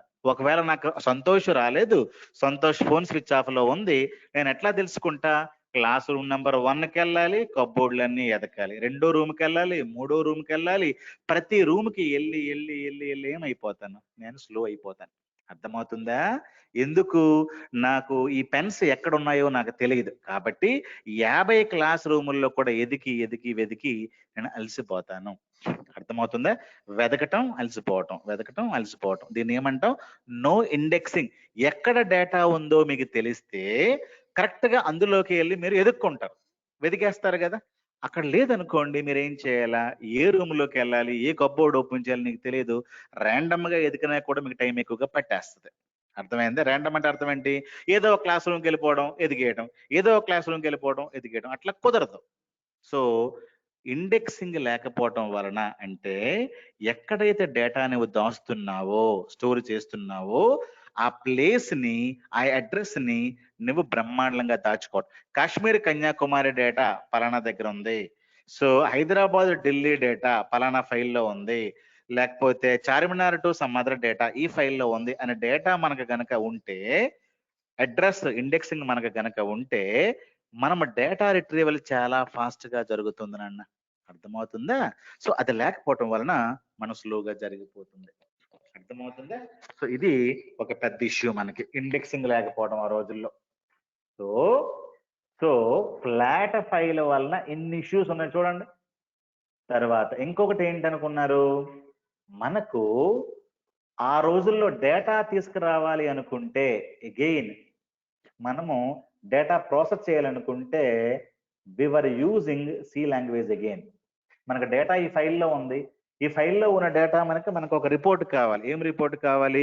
ఎంతమంది కశ్మీర్ నుండి కన్యాకుమారికి లాస్ట్ 10 ఏళ్లలో వెళ్ళారు, లాస్ట్ 5 సంవత్సరాల్లో వెళ్ళారు, ఒక రిపోర్ట్ కావాలి. ఆ రిపోర్ట్ కావాలి అనుకుంటే కంప్లీట్ ప్రోగ్రామ్ రాయాలి కదా. ప్రోగ్రామ్ రాయాలంటే అప్పటికి ఏం లాంగ్వేజ్ మన దగ్గర ఉంది? మన దగ్గర ఉన్న లాంగ్వేజ్ సి. సి అనేది ఈజీ, సి అనేది వెరీ వెరీ కాంప్లెక్స్. అర్థమవుతుందా? చాలా కాంప్లెక్స్ కాబట్టి చాలా మంది ఈ ప్రోగ్రామ్స్ రాయటానికి కూడా చాలా ఇబ్బంది పడేవారు.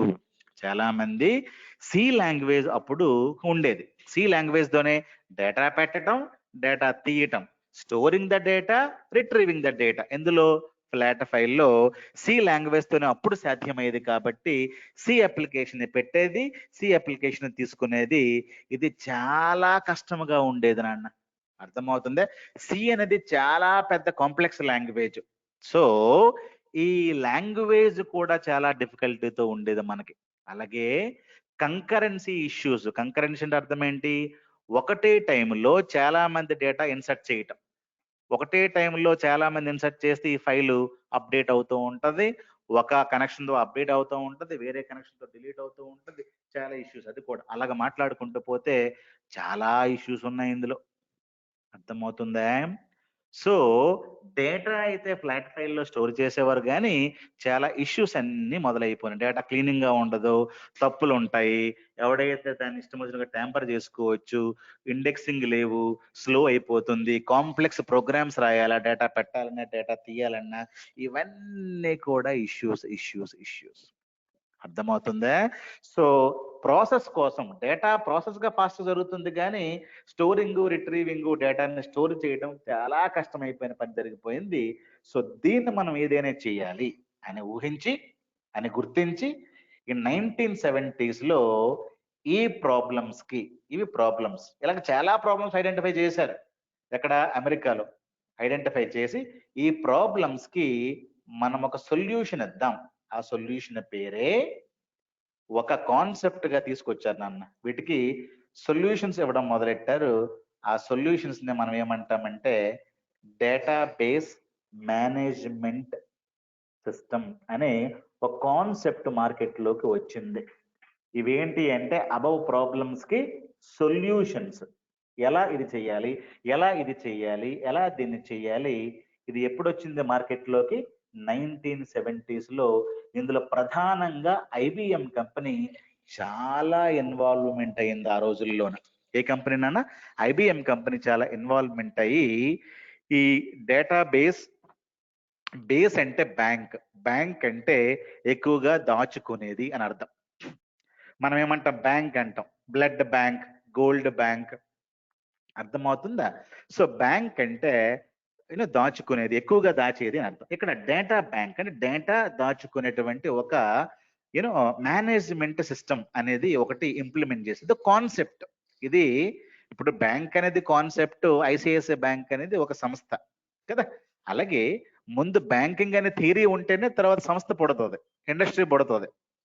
అంతేగాని కాన్సెప్ట్ నీ మెదడులో లేనప్పుడు ఒక ఇండస్ట్రీ ఎట్లా నీ పెట్టలే. సో డేటాబేస్ మేనేజ్మెంట్ అనే కాన్సెప్ట్ ఒకటి మార్కెట్లోకి వచ్చింది. ఆ కాన్సెప్ట్ ఏం చెప్పిందంటే సైజ్ ఇష్యూస్ లో పని ఉండకూడదు. అర్థమైందా? సైజ్ ఇష్యూస్ ఉండకూడదు.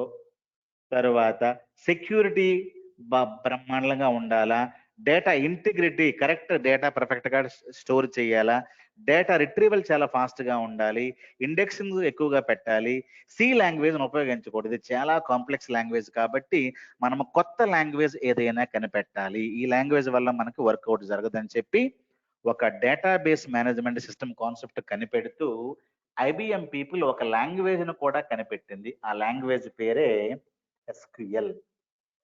ఎవరు కనిపెట్టారు దీన్ని? ఐబిఎం వాళ్ళు. ఎప్పుడు 1970s లో స్ట్రక్చర్డ్ క్వరీ లాంగ్వేజ్. అర్థమవుతుందా? ఎస్క్యూఎల్ అనేది ఏంటి అంటే లాంగ్వేజ్, అంతేగాని సాఫ్ట్వేర్ కాదు. సి అనేది సాఫ్ట్వేరా? సి అనేది ఒక language. Java is a language. అర్థమవుతుందా? ఎస్క్యూఎల్ అనేది ఏంటి అంటే లాంగ్వేజ్. ఎందుకు కనుక్కొనబడింది? మనకి సితో చాలా కాంప్లెక్స్ ప్రోగ్రామ్స్ రావడం మొదలెట్టాయి. సితో మనకు చాలా ప్రోగ్రామ్స్ కాంప్లెక్స్ గా అవ్వటం మొదలెట్టాయి. దాన్ని మనం కంట్రోల్ చేయాలి, సి లాంగ్వేజ్ ఉపయోగించుకోకూడదు అని చెప్పి మనం ఏం చేశారంటే they were trying to get one more program, one more language నే కనుక్కున్నారు. ఎవరు కనుక్కున్నారు నాన్న? ఐబిఎం పీపుల్ కనుక్కున్నారు. ఆ లాంగ్వేజ్ పేరు ఏంటి అంటే ఎస్క్యూఎల్, స్ట్రక్చర్డ్ క్వరీ లాంగ్వేజ్. ఇప్పుడు నేను షేవింగ్ చేసుకోవాలనుకోండి, ఇప్పుడు నా దగ్గర పెద్ద కత్తి ఉంది, ఆ కత్తితో నేను ఏదేంచి పెద్ద పెద్ద చెట్లు నరుగుతా, పెద్ద పెద్ద బండలను పగలగొడతా, ఎందుకంటే ఆ కత్తి అలాంటి పవర్ఫుల్. బట్ షేవింగ్ చేసుకోవాలంటే ఆ కత్తి ఉపయోగపడుతుందా? బ్లేడ్ కావాలి. బ్లేడ్ అనేది చాలా చిన్నది బట్ చాలా పవర్ఫుల్ టు షేవ్. అర్థమవుతుందా? మీరు షేవ్ చేసుకోవడానికి బ్రహ్మాండమైనటువంటి కత్తి మీకు ఉపయోగపడదు. మీకేం కావాలి నాన్న? యూ నీడ్ టు హ్యావ్ మంచి బ్లేడ్ ఉండాలి. అలాగే నా దగ్గర పెద్ద కత్తి లాంటి లాంగ్వేజ్ సి ఉంది, దానివల్ల ఉపయోగం నాకు లేదు. నాకు స్మాల్ లాంగ్వేజ్, టైనీ, చాలా చిన్న లాంగ్వేజ్ ఒకటి కావాలి, బ్లేడ్ లాంటి లాంగ్వేజ్. దాని పేరు ఏంటి అంటే ఎస్క్యూఎల్, స్ట్రక్చర్డ్ క్వరీ లాంగ్వేజ్. అర్థమవుతుంది? అలాగా సి లాంగ్వేజ్ స్థానంలో మనకి ఏం పుట్టింది? ఇది పుట్టింది అనమాట. ఓకేనా? సో ఇది గుర్తుపెట్టుకుని ఇంకో 2 minutes లో మన డెమో అయిపోతుంది. తర్వాత మనం చాలా రకరకాల టైప్స్ ఆఫ్ డేటాబేస్లు వచ్చాయి, types of databases management systems వచ్చాయి. అందులో కొన్ని ఏంటంటే ఒకటి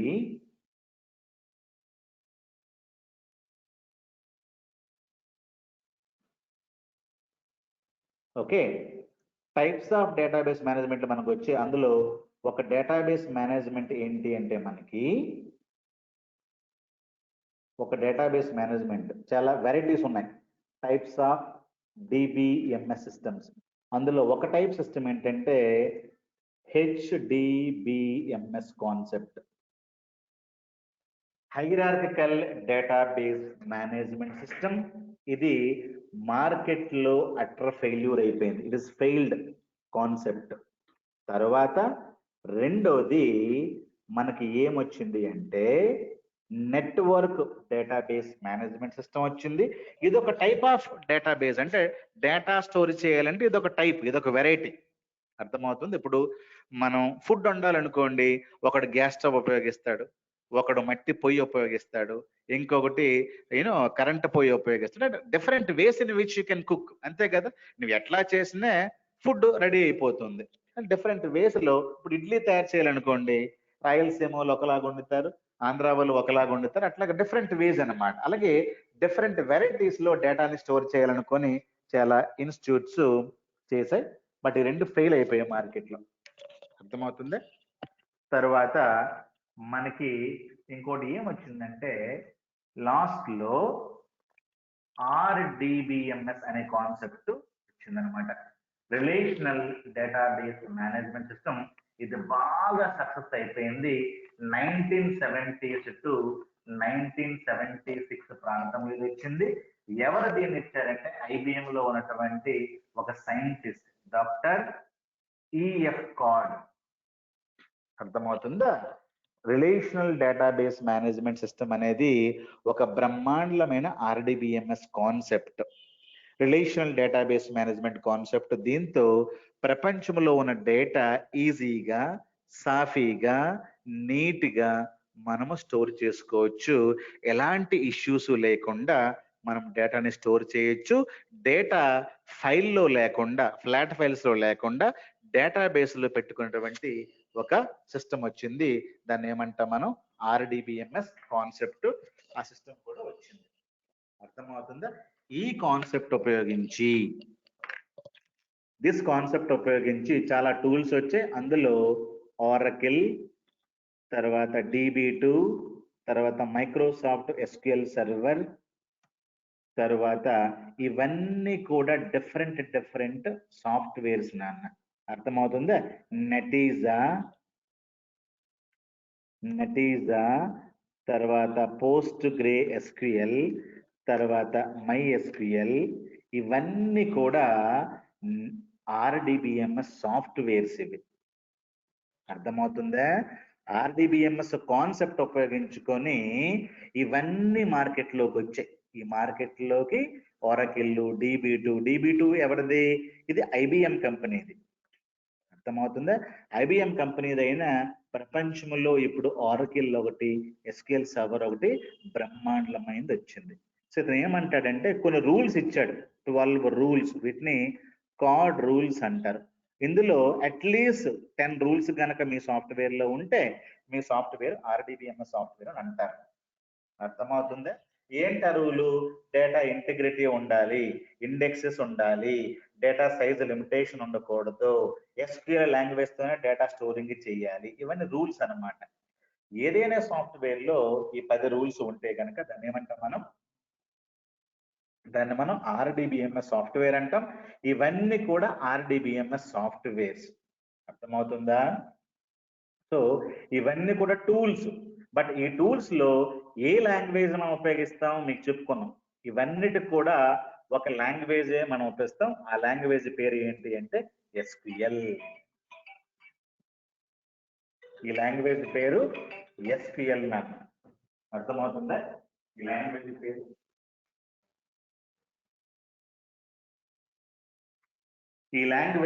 SQL, స్ట్రక్చర్డ్ క్వరీ లాంగ్వేజ్ అన్నమాట. అర్థమవుతుందా? చాలా మంది ఏమనుకుంటారంటే ఈ సాఫ్ట్వేరు ఒరాకిల్, DB2 ఇవన్నీ సాఫ్ట్వేర్లు కదా. SQL సర్వర్ అనేది సాఫ్ట్వేరు.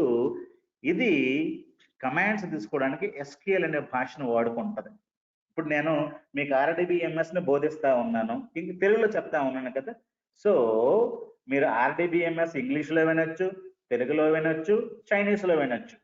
అలాగే ఒరాకిల్, DB2, SQL సర్వర్ ఇవన్నీ ఏంటంటే సాఫ్ట్వేర్స్. బట్ దీనికి కమాండ్లు మీరు ఎట్లాగ ఇవ్వాలి? ఈ లాంగ్వేజ్ లోనే ఇవ్వాలి. అంతేగాని చాలా మంది నాకు ఏమంటారంటే SQL సర్వర్ రెండు ఒకటేనా అంటారు. కాదు. ఇప్పుడు నా పేరు భాస్కర్ నాయుడు, చంద్రబాబు నాయుడు, నాయుడు మ్యాచ్ ఉంది కాబట్టి ఒకటే అంటామా? అట్లా కనొచ్చా? అట్లాగంటే తప్పు కదా. చాలా మంది ఏమంటారంటే సార్ SQL సర్వర్ రెండు ఒకటేనా? కాదు. SQL సర్వర్ అనేది మైక్రోసాఫ్ట్ RDBMS సాఫ్ట్వేర్ ఇది. బట్ ఈ సాఫ్ట్వేర్ లో SQL ఉందని చెప్పి ఈ SQL ఒకటి కాదు, రెండు కూడా తేడా. SQL అనేది ఒక లాంగ్వేజ్. ఆ పేరు బాగుందని చెప్పి మైక్రోసాఫ్ట్ దాన్ని వాడుకున్నారు తప్పించి SQL సర్వర్ అనేది సాఫ్ట్వేర్. బట్ ఈ సాఫ్ట్వేర్ తో మీరు పని చేయించాలంటే మీకు ఒక లాంగ్వేజ్ రావాలి. ఆ లాంగ్వేజ్ ఏంటి? SQL. మీరు ఒరాకిల్ నేర్చుకున్న, ఒరాకిల్ క్లాస్కి వెళ్ళినా మీకు SQL చెప్తారు. మీకు DB2కి వెళ్ళినా SQL చెప్తారు. మీకు SQL సర్వర్కి వచ్చిన SQL చెప్తారు. నెటీజాకి వెళ్ళిన కమాండ్స్ అన్ని కూడా మీకు SQL చెప్తారు. అర్థమవుతుందా? సో చాలా మంది అడుగుతారు నాకు ఏంటంటే సార్ SQL సర్వర్ ఒకటేనా? కాదు. SQL సర్వర్ అనేది సాఫ్ట్వేరు, ఈ SQL అనేది language invented by IBM guys. అర్థమవుతుందా? సో అది గుర్తుపెట్టుకోండి. మీరు ఒరాకిల్ రేపు చదువుకుంటే ఒరాకిల్లో కూడా SQL కమాండ్సే ఇస్తారు. DB2, SQL సర్వర్, నెటీజా, PostgreSQL చాలా ఉన్నాయి, టెరాడేటా. ఇవన్నీ కూడా ఏంటన్నా? ఇవన్నీ కూడా సాఫ్ట్వేర్స్. ఏ సాఫ్ట్వేర్స్? RDBMS softwares. నెటీజా ఎవరిది? నెటీజా కూడా IBM కంపెనీదే. నెటీజా ఎవరిదనన్న? IBM కంపెనీదే. DB2 database 2000 at is also IBM కంపెనీదే. బట్ ఈ రోజు SQL సర్వర్ మైక్రోసాఫ్ట్ది, ఒరాకిల్ కంపెనీది. ఇవన్నీ పాపులర్ డేటాబేసెస్. అర్థమవుతుందా? సో సింపుల్ గా డేటాబేస్ RDBMS ఏంటి అంటే గోడౌన్. సింపుల్ గా అరే RDBMS ఏంటంటే ఏమీ లేదు, అందులో డేటా ఉంటది, డేటా తీసుకోవచ్చు అంతే. అంటే అర్థం ఏంటి? మన ఇంట్లో ఉండే మంచినీళ్ళ ట్యాంకులో ఏం పోస్తాం? నీళ్లు పోస్తాం, నీళ్లు తీస్తాం. ఒక ట్యాంకు సింటెక్స్ కంపెనీది, ఇంకొక ట్యాంకు బ్లూ కంపెనీది, ఇంకోటి ఎక్స్ కంపెనీది, వై కంపెనీది, జెడ్ కంపెనీది. బట్ ఏం చేస్తుంది ఆ ట్యాంకు? నీళ్లు ఉంచుకుంటది, నీళ్లు మనకు కావాల్సినప్పుడు దాని నుంచి బయటకు వస్తాయి, లోపలికి వెళ్తాయి. సో ఒరాకిల్ అనేది ఏంటి? ఒక ట్యాంక్.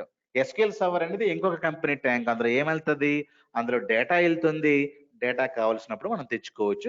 కానీ సింటాక్స్ ట్యాంక్ కవర్ ఉంటుంది, చాలా సోఫిస్టికేటెడ్ గా ఉంటుంది, నీళ్లు చెడిపోకుండా బాగా బ్రహ్మాండంగా స్టోర్ అవుతాయి. ఎట్లాగో అలాగే ఓరకిల్లో SQL సర్వర్లు ఇవన్నీ tanks, banks, godowns, store rooms ఏమైనా మీరు అనుకోండి. ఇందులో డేటా వెళ్తుంది, డేటా బయటకు వస్తుంది, డేటా పెడతాం, డేటా తీస్తాం. You can store the data, you can retrieve the data. అంతకు మించి ఏమీ లేదు నాన్న. అర్థమవుతుందా? సో పాత రోజుల్లో డేటా ఫ్లాట్ ఫైల్లో ఉండేది, ఇప్పుడు డేటా దేంట్లో ఉంటుంది? RDBMS లో ఉంటుంది. RDBMS అనేది సోఫిస్టికేటెడ్ అంటే మంచి గట్టిగా ఉన్నటువంటి ఒక సాఫ్ట్వేర్. అందులో డేటా బ్రహ్మాండంగా పెట్టుకోవచ్చు, బ్రహ్మాండంగా మీరు తీసుకోవచ్చు, చాలా పెద్ద డేటాను మనం స్టోర్ చేయొచ్చు. అర్థమవుతుందా? చాలా సాఫ్ట్వేర్ మార్కెట్లో ఈ రోజు ఉన్నాయి. SQL లాంగ్వేజ్ ఉపయోగించి ఈ డేటాను అంతా స్టోర్ చేస్తాం. SQL లాంగ్వేజ్ ఉపయోగించుకొని ఈ డేటాను మనం బయటికి తీసుకొస్తాం. అర్థమవుతుందా? ఇది ఎండ్ ఆఫ్ ద డెమో నాన్న. అర్థమైందా? సో ఇది తెలుగులో మీకు ఈజీగా అర్థమైనట్టు ఫస్ట్ది మీకు క్లియర్గా చెప్పాను అనుకుంటున్నాను. డేటాబేస్ మేనేజ్మెంట్ సిస్టమ్ అంటే ఏంటి, రిలేషనల్ డేటాబేస్ మేనేజ్మెంట్ సిస్టమ్ అంటే ఏంటి క్లియర్గా చెప్పాను. ఈ వీడియో మీకు అప్లోడ్ చేస్తాను. డౌట్స్ ఉంటే మీరు నాకు తర్వాత కానీ ఎప్పుడైనా కానీ ఈ నంబర్లకి ఫోన్ చేసి అడగండి, లేకపోతే వాట్సాప్లో పెట్టండి, లేకపోతే నెక్స్ట్ క్లాస్లో నాకు అడగండి. సో ఇప్పుడైనా మీరు అడగొచ్చు. Thank you guys. Any other questions? If you have, you're welcome నాన్న. అర్థమవుతుందా? So hope you have enjoyed this class very well.